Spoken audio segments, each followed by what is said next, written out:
ये मुकाबला अब कमजोर दिल वालों के लिए नहीं रह गया है। जिनके दिल कमजोर हों, कृपया वो अपने ट्रांजिस्टर सेट बंद कर लें। ये आवाज एक ऐसी आवाज है जिससे आप भली भांति वाकिफ हैं। बात 1978 ओवल टेस्ट की है, जब भारत लक्ष्य का पीछा कर रहा था। सुनील गावस्कर का शानदार दोहरा शतक बना था, रोमांच अपने चरम पर था और पद्मश्री सुशील दोषी जी की आवाज पूरे भारत में नहीं, समूचे दुनिया में ट्रांजिस्टर का युग था, रेडियो का। और ये जो वक्तव्य मैंने आपको बताया, ये वक्तव्य अभी तक एक अमर वक्तव्य के रूप में है कि कृपया कमजोर दिल वाले वो मुकाबला न देखें। सर, आपका बहुत बहुत स्वागत है बातचीत करने के लिए, समय देने के लिए। हम ये चाहेंगे कि वो जो आपने बात कही उसका संस्मरण सबसे पहले हमारे दर्शकों को बताएं कि क्या था वो रोमांच, बिल्कुल किस तरह। क्या होता है नवीन जी के, हम लोग कई चीज़ें जब कमेंट्री करते हैं ना, तो कई चीज़ें वहाँ जो उपस्थित हालात रहते हैं ना, वैसे ही वापस लेकर आते हैं और वो चीज़ें बताने की कोशिश करते हैं लोगों को कि यहाँ पर क्या हो रहा है। जैसे वहाँ जब 360 रन बन गए थे और एक ही विकेट गिरा था, और ये समझिए कि 438 का पीछा कर रहा था भारत। सुनील गावस्कर ने 221 रन बना जैसा आप कह रहे हैं, और चेतन चौहान के साथ बहुत बड़ी भागीदारी हो गई थी। भारत जीत की तरफ बढ़ रहा था, तब भारत जीतता नहीं था और कोई अपेक्षा नहीं कर रहा था कि आखिरी दिन इतना बड़ा चेज करके इतना लक्ष्य, बड़े लक्ष्य का पीछा करेगा। लेकिन भारत बिल्कुल नज़दीक पहुंच गया था। ऐसे में मैंने देखा कि कुछ बूढ़े किस्म के लोग जिनकी उम्र 50 साल से ज़्यादा थी, मैदान छोड़कर जा रहे हैं। तो मुझसे रहा नहीं गया कि इतना रोमांचकारी मैच चल रहा है, ये छोड़ कैसे सकते हैं। तो मैंने किसी एक व्यक्ति से पूछा, how can you leave the match at this stage, जबकि इतनी रोमांचकारी स्टेज पे।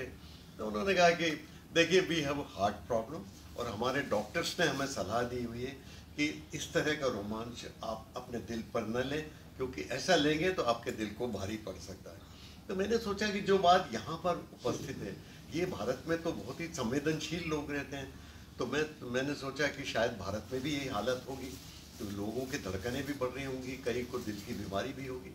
तो मैंने तब ये सोचा कि भारतीयों को भी ये बात कहनी चाहिए। तो मैदान में जो स्थिति थी वो उठाकर मैंने कमेंट्री में डाली और मैंने एक तरह से कंपन भर के आवाज़ में मैंने कहा था कि अब ये रोमांच उन लोगों के लिए भारी पड़ गया, ये कमज़ोर दिल के इंसानों के लिए भारी पड़ गया है, और जिन्हें दिल की बीमारी है उनके डॉक्टर शायद ये सलाह दे रहे होंगे कि अब ये मैच देखना बंद कर दें या मैच की कमेंट्री सुनना बंद कर दें, क्योंकि ये रोमांच उनके दिल के लिए भारी पड़ सकता है। तो ये जब कहा था ना, तो मुझे तो पता नहीं था कि लोगों को कैसा लगा, तो लेकिन जब वापस आया तब पता चला कि लोगों ने उसी कारण से पूरे टेस्ट मैच की बिल्कुल जान, जिसको कहते हैं ना, उनको लगा कि जान डाल दी गई इसमें, और बहुत पसंद की। आज भी लोग उसको रिपीट करते हैं जैसा आपने कहा। तो मैं शुक्रगुजार हूँ उन लोगों का कि मैंने जो कहा लोगों को पसंद आया, आज भी लोग याद रखते हैं। देखिए, ये 40-45 साल पुरानी बात है।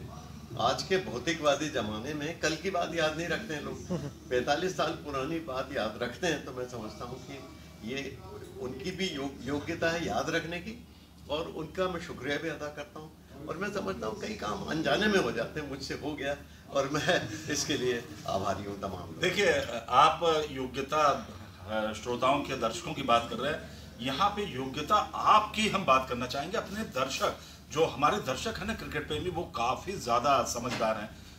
आप यकीन मानिए, उस समय रोंगटे खड़े कर देने वाला मुकाबला तो था ही, लेकिन वो आवाज जब पहुंचती है कान में, जो सर बता रहे थे कि कमजोर दिल वालों के लिए नहीं रहा, तो उस वक्त आपको बताना चाहूंगा कि हमारा बचपन था और वो मुकाबला हमारी पूरी फैमिली सुन रही थी, परिवार सुन रहा था, और रोंगटे खड़े हो गए थे वो सुनकर।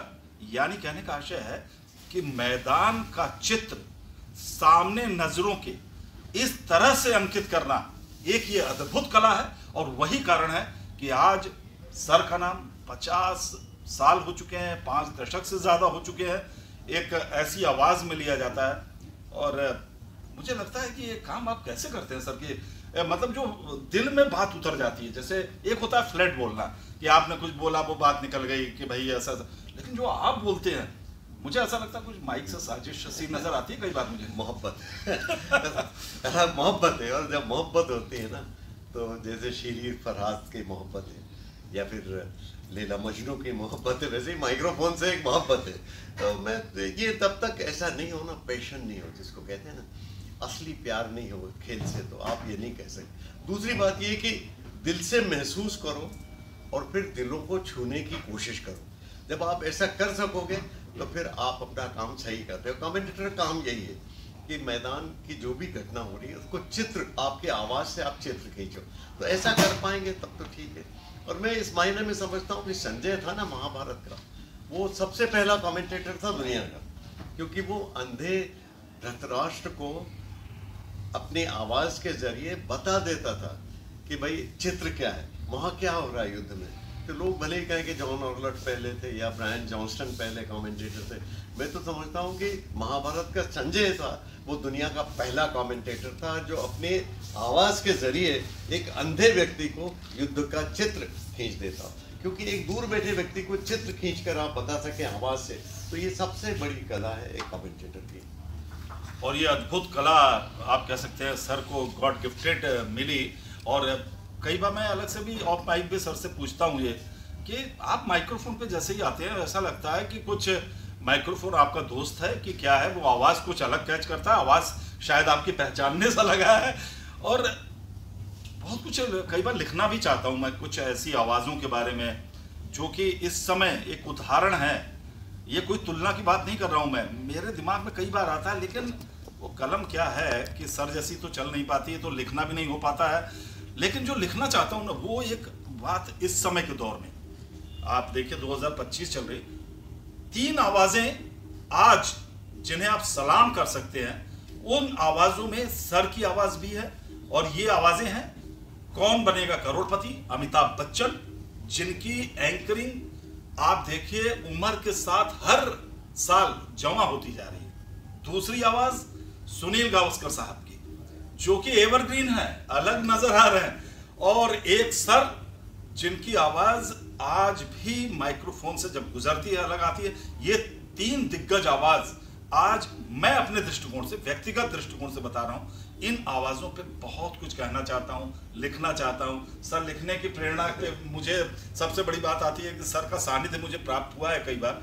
हमने देखा है आप सर इतना समय कैसे निकाल लेते हैं, क्योंकि आपको बता दें कि सर आवाज की दुनिया के जादूगर, कमेंट्री के जादूगर तो हैं, साथ में इतने सारे किताबें और मैचों की समीक्षा प्लस टीवी पे समीक्षा और लेखन। आप सर कैसे इतना समय निकालते हैं? ये सबसे, देखिए मैं भले ही इंजीनियर हूँ, आप शायद जानते ही हैं, आपको पहले भी बता चुका हूँ कि मैं इंजीनियर हूँ, लेकिन मुझे प्यार क्रिकेट से है, लेखन से है, हिंदी भाषा से है।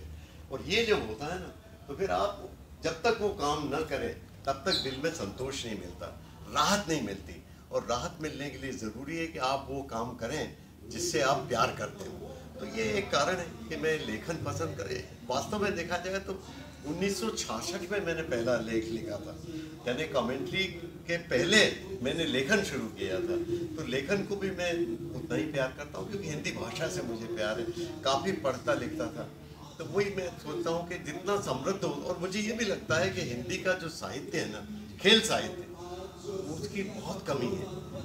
इसके अच्छे लेखक हैं नहीं, अच्छा साहित्य प्राप्त नहीं होता, तो उस कमी को पूरा करना चाहिए। तो ऐसे काम जो दूसरों ने नहीं किए वो करने में मज़ा ज़्यादा ही आता है, तो वो मैं करने की कोशिश करता हूँ। और इसीलिए मैं ईश्वर की मदद भी चाहिए।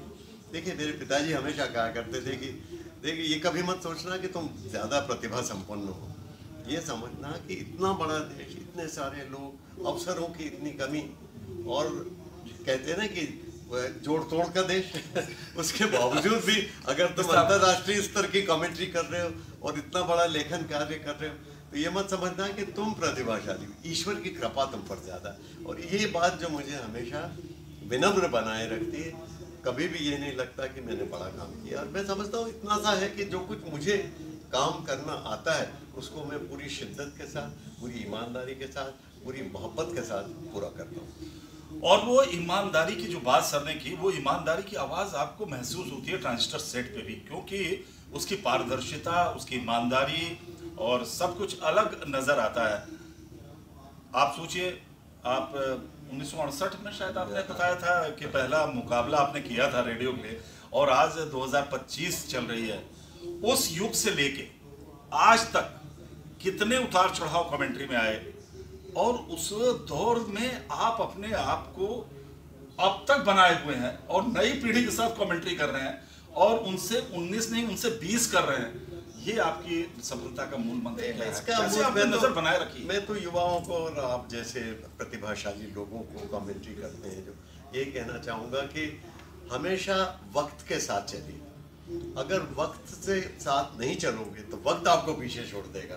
तो ये जैसे पहले 50-50 ओवर का क्रिकेट होता या टेस्ट क्रिकेट होता था, तो उसमें आप कमेंट्री अलग तरीके से करते हैं, आप गहराई से बातें करते हैं, वक्त ज़्यादा रहता है। वनडे क्रिकेट आया तो आप थोड़ा रोमांच उसमें डालिए, अलग तरह की कमेंट्री होती। उसी तरह T20 का युग आया तो अब T20 में और भी ज़्यादा रोमांच, क्योंकि ज़्यादा तकनीकी बातें उसमें हो नहीं सकती, कि वक्त इतना रहता नहीं, क्योंकि वक्त बीतता जाता है, ओवर्स खत्म होते जाते हैं। तो जितना ज़्यादा रोमांच डालेंगे लोगों को उतना मज़ा आएगा। तो अलग तरह की कमेंट्री होती है, तो ये आप सीखते जाइए और वक्त के साथ चलिए। अगर वक्त के साथ नहीं चलेंगे तो वक्त आपको पीछे छोड़ देगा। और आपको बता दें कि रेडियो से दर्शकों तक कमेंट्री करने के बाद आप दूरदर्शन के साथ जो प्रतिष्ठित चैनल है उन तमाम चैनलों पे आपने बहुत लंबे अरसे तक कमेंट्री की, तो टीवी कमेंट्री की ओर आपका रुख हुआ, फिर आप फिर से रेडियो पे भी आप आए, तो इन दोनों के बीच आपने सामंजस्य कैसे स्थापित किया? और अगर कहें तो आपको पसंद कौन सा माध्यम ज्यादा है? नहीं देखिए, मेरी पहचान जो है ना वो तो सही बात है कि रेडियो कमेंटेटर के रूप में ज़्यादा है। आज जितनी भी पहचान है, क्योंकि लोग उस समय की कमेंट्री याद रख रहे हैं 1978, 79, 82। हालांकि मैंने दूरदर्शन और टेलीविज़न पर ज़्यादा कमेंट्री की, वो बात अलग है, लेकिन दोनों माध्यम अलग अलग है। मैंने किताब भी लिखी है वास्तव में कि कमेंट्री एक कला एक विज्ञान, उसका अंग्रेजी संस्करण भी है कि art and science of cricket commentary, तो इस तरह की चीज़ें जब आप समझते हैं ना कोई माध्यम तकनीकी रूप से, इंजीनियर होने का यहाँ फ़ायदा होता है। आप तकनीकी रूप से चीज़ों को जल्दी ग्रहण करते हैं, और जब ग्रहण करते हैं तो फिर लोगों को जल्दी उसको बताने की कोशिश भी करते हैं। तो ये एक सीखने की कला भी है, और निरंतर अपने आप को समय के साथ ढालने की कला भी है। और तीसरी बात आत्मविश्वास, कि आप जो कुछ देख रहे हैं और आप जो कह रहे हैं वो सही है। और एक बात हमेशा ध्यान कि आपके जीवन में अगर आप सत्य बोलने का साहस है और सच बोलने की कला, क्योंकि कमेंट्री की कला सत्य बोलने की कला भी, जो कुछ आप देख रहे हैं उसको सच्चाई से वर्णन करना। तो अगर सत्य बोलने की आपको आदत है तो आप में अच्छे कमेंटेटर बनने के गुण हैं। बहुत अच्छी बात। और आपने वो लेखन का भी जिक्र किया, और कमेंट्री के साथ आप बिजनेस से भी जुड़े हुए हैं। इतना आपकी कितनी किताबें अब तक आप लिख चुके हैं, और अभी योजना किस किताब को लेकर और है कि आप लिखना चाहते हैं? नहीं, एक तो देखिए 15 किताबें तो कुछ लिखी हैं, तो उसमें कमेंट्री पर भी किताब है। एक मेरी आत्मकथा है, वो मेरे बहुत दिल के करीब है, क्योंकि मेरे जीवन का पूरा संघर्ष उसमें है।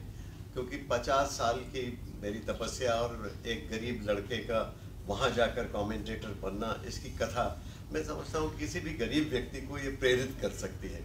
और मैं बहुत साधारण लड़का था पढ़ाई लिखाई में, तो उसके बावजूद भी, और गरीबी में पढ़ा और बढ़ा, तो ये चीज़ें अगर होने के बावजूद एक मामूली लड़का जो बहुत बुद्धिमान भी नहीं था, वो अगर अंतर्राष्ट्रीय स्तर का कमेंटेटर बन सकता है, तो आजकल के बच्चे तो बहुत अच्छा पढ़ते हैं, बड़े बड़े स्कूलों में जाते हैं। हम तो मास्टर की मार भी खाते थे, मुर्गा भी बनते थे, टाटपट्टी पर भी बैठते थे, लेकिन आजकल के बच्चे तो अच्छे अच्छे स्कूलों में जाते हैं। तो मैं यही कहना चाहता हूँ युवाओं को कि अपनी काबिलियत पर भरोसा, अगर ये होगा, आपकी योग्यता पर विश्वास अगर होगा, और फिर ईमानदारी से अपना कार्य करोगे, आपको मालूम है कि मुझे सबसे अच्छा कमेंट अपने लिए क्या लगता है?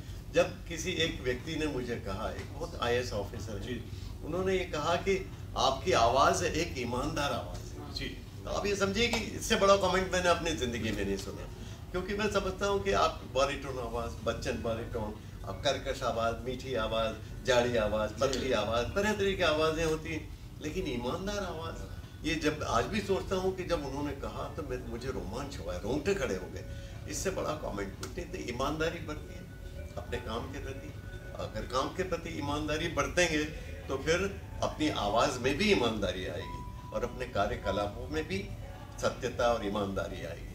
तो ये सभी युवाओं को ये कहना चाहता हूँ। जी, और हमारे जो बहुत सारे दर्शक हैं वो ये भी जानना चाहते होंगे कि भाई सुशील दोषी सर के क्या कुछ ऐसी चीज़ें रही हैं, कोई एक तो संस्मरण संक्षिप्त में हमारे दर्शकों तक पहुँचाएगा।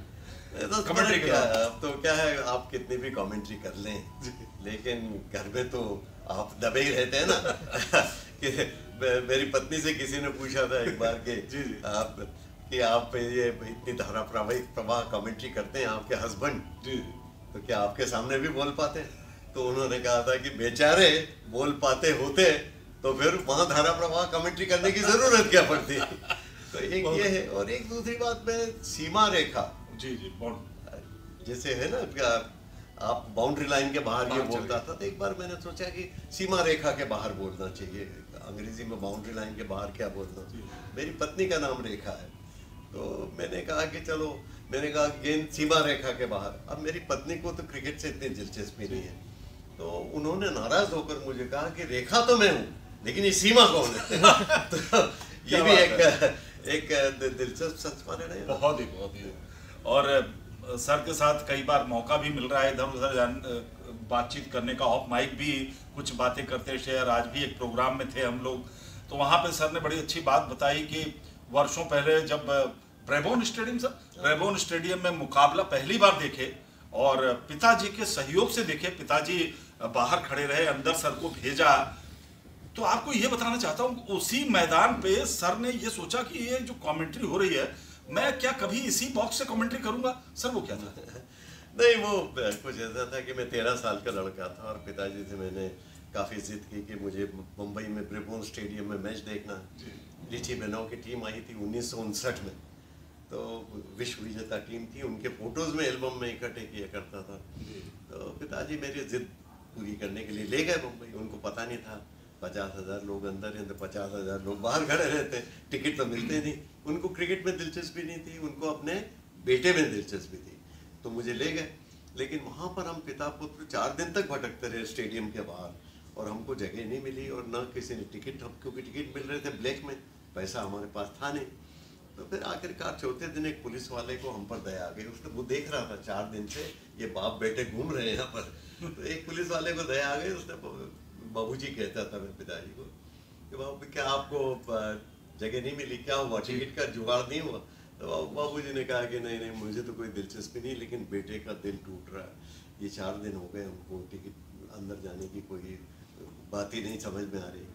तो फिर उसने कहा कि मैं इस बालक को अंदर ठेल दूंगा, लेकिन आप बाहर खड़े रहिए। अब ये पिता ऐसे होते हैं, मैं तो शायद अपने बेटे के लिए ऐसा कर नहीं सकता, लेकिन मैं अंदर चला गया और मैच देखा। तो वहाँ पर मैंने एक, जैसा आप कह रहे हैं ना, कमेंट्री बॉक्स अंदर जाने के बाद मेरी दृष्टि पड़ी थी, तो वहाँ पूछा मैंने किसी से कि कौन कमेंट्री कर रहा है? तो उन्होंने कहा कि बॉबी तैयार और विजय मर्चेंट कमेंट्री कर रहे हैं। मैंने वो जगह देखी कि birds eye view, straight in line with the wicket, wicket के लाइन में था। कितनी बढ़िया जगह, मन में ख्याल आया कि क्या कभी यहाँ बैठकर कमेंट्री कर सकता हूँ। आपको आश्चर्य होगा कि जंगली सपने भी कैसे सच होते हैं। देखिए कि अपनी ज़िंदगी का पहला टेस्ट मैच मैंने उसी ब्रेबोर्न स्टेडियम से, उसी कमेंट्री बॉक्स से किया, सन 1972-73 में, जब टॉनी लुइस की टीम आई थी। तो ये बड़ा मेरे लिए भावुक कर देने वाला क्षण था। सपने किस तरह से साकार होते हैं और आप एक सोच अगर रखें तो किस तरह से वो पूरी होती है। सर से ऐसा लगता है कि इतनी सारी बातें हैं, कई घंटे भी कम पढ़ सकते हैं, कई एपिसोड भी कम पढ़ सकते हैं, लेकिन ये कमेंट्री के जो इतना लंबा समय रहा, एक दो सवाल और करना चाहूँगा कि आपके जो फैंस हैं कमेंट्री के, हम देखते हैं वो बड़े स्तर से लेके अभी तक के भी कई खिलाड़ी हैं, कई बार आपको भी उनके साथ कमेंट्री आपने की है टीवी में, तो क्या किस तरह से मैनेज करते हैं कई, और वो लोगों का किस तरह का सहयोग रहता है? बहुत रहता है मुझे, तो मैं तो इनका बड़ा शुक्रगुजार और बहुत इज्जत करते हैं। एक तो ये क्योंकि उनके इस वक्त में मैं कमेंट्री करता था, शायद दिल में कहीं जगह बनाई होगी। और दूसरी बात देखिए, आपके व्यवहार में वो बात होनी चाहिए। अगर आप रिस्पेक्टेबल हैं और अच्छा काम कर रहे हैं, ईमानदारी से अपना कार्य कर रहे हैं, तो लंबे समय के संदर्भ में लोग आपकी इज्जत करते हैं, और आप प्रिंसिपल्ड आदमी हैं तो ज़्यादा इज्जत करते हैं। तो ये हमेशा मैंने ध्यान रखा, और इज्जत मांग कर नहीं ली जाती, ये आपके व्यवहार से वापस आती है, क्योंकि जो कुछ आप देते हैं ना अपने व्यवहार से वो वापस आता है। तो मैं समझता हूँ कि ईश्वर का आशीर्वाद भी है, व्यवहार शायद अच्छा रहा होगा, ये तमाम खिलाड़ी मुझे पसंद भी करते हैं, मैं भी उन्हें बहुत चाहता हूँ, तो इस कारण बिल्कुल तालमेल जम जाता है। और ऐसा कभी नहीं लगता कि मैं हल्का हूँ या वो हल्का है, ऐसी कोई भावना ही मन में नहीं आती। एक म्यूचुअल एक दूसरे के प्रति सम्मान की भावना हमेशा बनी रहती है। और हमारे बहुत सारे दर्शक भी ये जानते होंगे कि पद्मश्री सुशील दोषी जी के नाम पे इंदौर में एक कमेंटेटर बॉक्स बनाया गया है। वो उस कमेंटेटर बॉक्स का नाम ही पद्मश्री सुशील दोषी कमेंटेटर बॉक्स है। सर ने वहां से भी कमेंट्री की है। सर कैसा अनुभव रहा था वहां से? नहीं, वो तो अपने बॉक्स से बहुत ही भावुक क्षण था वो। और ये तो मैं कभी सपने में भी नहीं सोचा था कि ऐसा हो सकता है, लेकिन ज्योतिरादित्य जी सिंधिया और इनकी टीम जो मध्य प्रदेश क्रिकेट एसोसिएशन की थी, इन्होंने ऐसा सोचा, और क्यों कर कोई पुराने पुण्य होंगे या कोई काम अच्छा किया होगा, तो उनको लगा कि इसके नाम से करना चाहिए। तो मैं शुक्रगुजार हूँ। और सबसे बड़ी बात कि एक हिंदी कमेंटेटर के नाम से वो बना, मेरे नाम से बना, ये तो चीज़ गौण हो गई। सवाल ये कि एक हिंदी कमेंटेटर को इतना सम्मान से मिला कि देश में पहला कमेंट्री बॉक्स का नामकरण किसी हिंदी कमेंटेटर के नाम से हुआ। तो ये एक हिंदी कमेंट्री की भी जीत है, क्योंकि हिंदी कमेंट्री इतनी लोकप्रिय तो हुई होगी ना, तभी तो हमारे नाम से बनाया गया। तो मैं समझता हूँ हिंदी की बहुत बड़ी जीत है, और इसके लिए मैं उन लोगों का धन्यवाद अदा करना चाहता हूँ जिन्होंने ये काम किया। बहुत बहुत बधाई सर, और हम सभी गौरवान्वित हैं। मध्य प्रदेश से आप इंदौर से आते हैं और इतनी बड़ी बात है हम सभी के लिए। और अभी भी मैं देखता हूँ यहाँ पे आप मध्य प्रदेश लीग करने आ रहे हैं, आपके फैंस लगातार आते रहते हैं और बातचीत चलती रहती है, और ऐसा लग रहा है कि आपसे इस शानदार आवाज़ में बहुत सारी बात आपसे करते जाएं।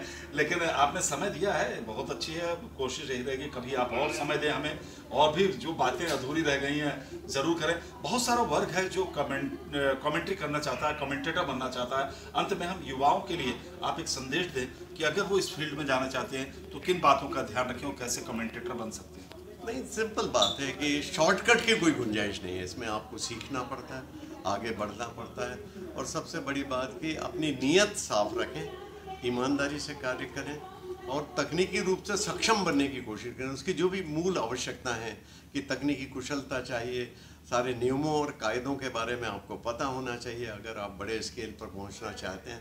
तो ये तमाम चीज़ें हैं। और सबसे बड़ी बात कि अपने आप पर भरोसा रखें, और हमेशा ये सोचें कि आपको आगे बढ़ने के लिए मेहनत से कार्य करना होगा। अगर वैसा नहीं कर पाएंगे तो आप आगे नहीं बढ़िए। ज़माना बहुत कंपटीशन का है, तो अच्छी गुणवत्ता वाले लोगों को ही इसमें आगे चांस मिल सकता है। और ये आपके लिए अच्छी बात है कि इतने सारे मैचेस हो रहे हैं, इतने सारे कमेंटेटर्स की ज़रूरत है, इसमें बहुत बड़ा स्कोप भी है। जब हम कमेंट्री करते थे तो 15 रुपये दिन में भी कमेंट्री की। पहला मैच तो 15 रुपये दिन में किया, घर से पैसे लगाए, लेकिन मोहब्बत के कारण। तो मोहब्बत कभी मत छोड़िए। रुपया पैसा गौण है, कला एक ऐसी चीज़ है, उसका दामन थामोगे तो आपके जीवन में संतोष ही संतोष रहेगा। अंत में एक दो चीज़ और आप बता दें, आपका मनपसंद व्यंजन क्या, क्या खान पान में ज़्यादा पसंद है? पसंदीदा गायक कौन है, या पसंदीदा अभिनेता कौन? दो तीन चीज़ें। नहीं, पसंदीदा अभिनेता तो मैं अमिताभ बच्चन को बहुत पसंद करता हूँ, क्योंकि उनकी आवाज़ और जो डायलॉग डिलीवरी वगैरह है वो अद्भुत है। और गायक मैं मुकेश को बहुत पसंद करता रहा शुरू से, क्योंकि वो शायद जिस तरह से गाने गाते थे, दुख और उसके पीड़ा के तो दिल में कहीं ना कहीं घर कर जाते थे। तो वो अब क्या मन रहता है ना, कमेंटेटर का मन बहुत भावुक मन रहता है, तो वो भावना में जल्दी बहता है। तो उनकी जो दुखपूर्ण गाने गाते थे ना, आँख में से आंसू आ जाते थे। मुझे याद है कि मैं जब जाता था पिक्चर देखने, तो वो बहुत पसंद है। और व्यंजन की क्या बात है, मुझे कई चीज़ें, जैसे मीठा बहुत पसंद रहता है, जलेबी पसंद है ना, रबड़ी पसंद है क्या बताएं जी, और कचौरी और समोसा पसंद है। सर बिल्कुल बहुत अच्छा बैलेंस और संतुलित तरीके से रखते हैं खान पान का ध्यान भी। खास बात यह है, और ईमानदारी आवाज़, जो ईमानदार आवाज़ आप तक पहुंचती है, उसमें मुझे लगता है ना कि आपके सात्विक खान पान की भी एक ईमानदारी उस तक पहुंचती है उस आवाज़ के जरिए। होता ही है, वो जैसा खाते हैं वैसा ही सोच होता है। अगर आप अक्सर कुछ सात्विक भोजन करते हैं तो फिर उसी तरह ख्याल मन में आते हैं। तो आप थे पद्मश्री सुशील दोषी जी, जिनसे बहुत ही अच्छा लगा एक लंबी गुफ्तगू हुई, बातचीत हुई। आशा करते हैं कि भविष्य में भी हम और बातचीत करेंगे। सर, आपने अपना कीमती समय निकाला। मैं ये कहना चाहता हूं, एक तो आपके प्रति बहुत शुभकामनाएं, आप अच्छे कमेंटेटर हैं और मैं समझता हूं कि जिस तरह से आपका करियर चल रहा है, जिस तरह से आप आगे बढ़ रहे हैं, और मैं उम्मीद करता हूं कि आप और भी बेहतरी के साथ आगे बढ़ेंगे। बहुत बहुत शुक्रिया सर, शुभकामनाओं के लिए। और आपने समय दिया, आपका सानिध्य मिलता रहता है, इसके लिए भी मैं दिल से आभारी हूँ आपका। और काफ़ी कुछ आपके जरिए सीखने को भी मिलता रहता है। बहुत बहुत शुक्रिया सर, नमस्कार।